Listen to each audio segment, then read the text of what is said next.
Welcome to The Passionate Pundits, your opportunity to expand your knowledge of natural health and healing, a practical and priceless alternative to modern Western medicine. With your host, holistic chiropractor Dr. Juliadeer, and nutritional consultant and life coach Deb St.Hilaire. Hi, Deb. Hi, Dr. Julia. How are you today? I'm really good. Oh, awesome. You want to know why? One of the reasons why I'm so good? Why? Because it's sunny out. It is. It's so beautiful out. I'm love it super when it's excited like about this. It. Yes. I have just realized how much I say I'm super excited about stuff. That's okay. I say it all the time. It's just a little weird. You know what? There's nothing wrong with that. So, yeah, I'm but super it's excited beautiful that you out. say it. Thank you. You're Thank welcome. you. It's so beautiful out. I just really love it. I love it when it gets consistent. Like literally, Yeah. I don't care if it's raining or sun or whatever. I just want a couple days in a row of one thing. I don't want to go back and forth and back and forth and back. Right. And forth. And you know, my favorite part about weather like this? What's that? The shoes we can wear now. No Ooh. more boots. And no more coats. No more. I love that so much. Dr. Julia never wore a coat in the past 5 years. Really? Even in the winter? Nope. Holy crap, girl. I wear a sweater. I always wear a sweater. I throw a coat. Like, I have a coat in my car in case something. In case the car gets cold? Yeah. Well, no. In case I gotta walk. It's a car coat. In case I gotta walk somewhere, you know? But otherwise, no, I just, I wear a sweater.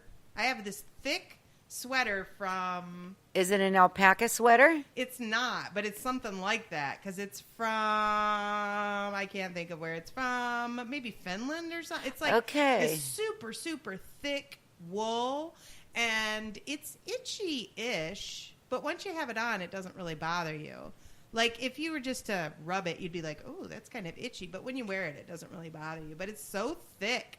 I can remember walking. I was going walking, like, in December and January, and I would put like 3 layers on and then that sweater, and then I put a scarf around my head, and by the time I'd get back, I'd look like a snowman or something. I'd be totally covered in snow and ice, and I'm like walking in like the Pillsbury Doughboy. Yeah, that's not it. What is that?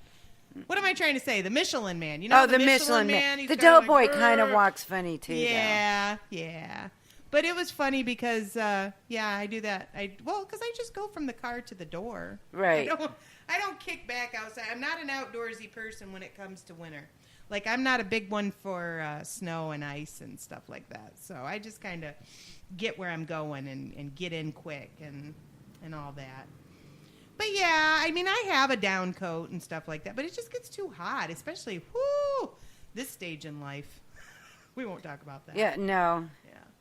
So, anyways, I had a full day today. You always do. I do. Ooh, but I saw some people today, and it was nice. And I had a couple people come in today, and it was really strange because I had a specific. Hi. I'm going to let you talk for a minute. Awesome. I had some specific things that I was going to talk about on the show today, and I'm not going to tell you just yet because I'm trying to sort of surprise Deb, but yeah, 2 patients came in and they asked me specifically about that same issue, so I thought that was pretty cool. Come give me some love. Hi, baby. Yeah. Come here, give me some love. That's such a nice surprise. I know. My family came to visit me. Patrick's usually here, but he hasn't been here in a while because we've been sort of low tech, and he's our tech fella. So he says until I buy him, like, the major camera and, like, all of the You cool gave tech up on us? he's done with it. He's like, you can hold your phone. I'm like, okay. So when we get some good sponsors, hint, hint, no, just kidding. We might even do TV. Yeah, we might get some good equipment, and then we'll be able to be more fascinating. Right? With better equipment, I should be more sparkly. So, but anyways, yeah, so I had 2 patients come in today, and they brought up, okay, I'll just tell you. They brought up incontinence, bladder incontinence.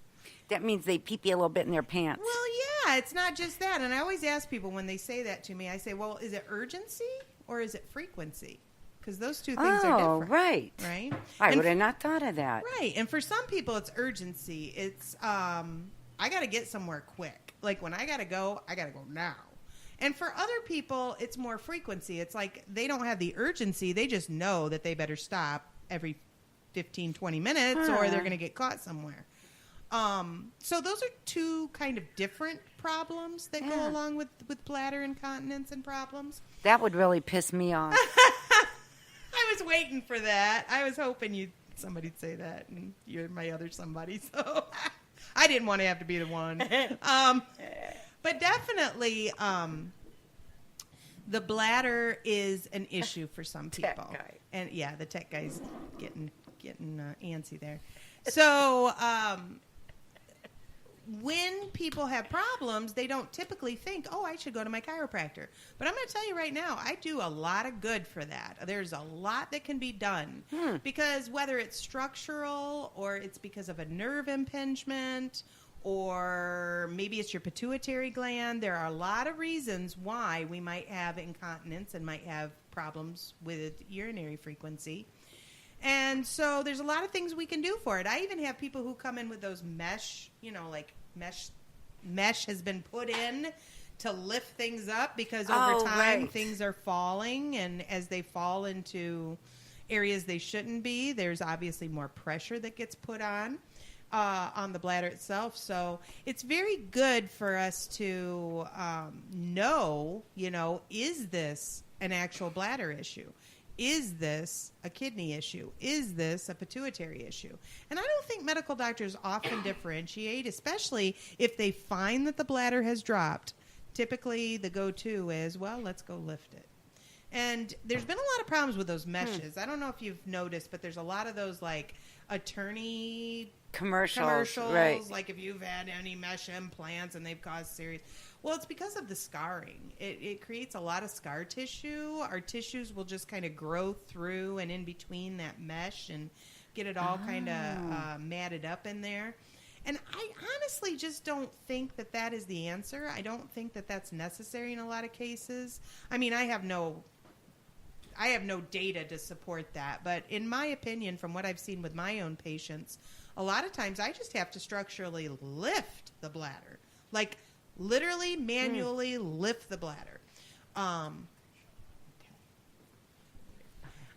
So does it stay once you've lifted it? It will. And a lot of people ask me that. They say, is that going to stay put? And honestly, they get typically on average, 6 to 8 months out of one lift. Well, that's quite a long time. Yeah. I mean, it's not awful. I always tell people too, I mean, are you like riding bicycles? Are you riding motorcycles? Are you riding ATVs? Roller coasters?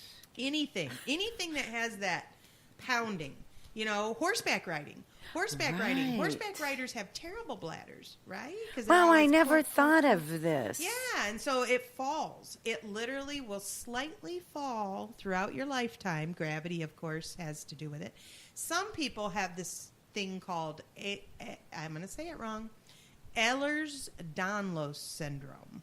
And Ehlers, E-H-L-E-O-E-R-S.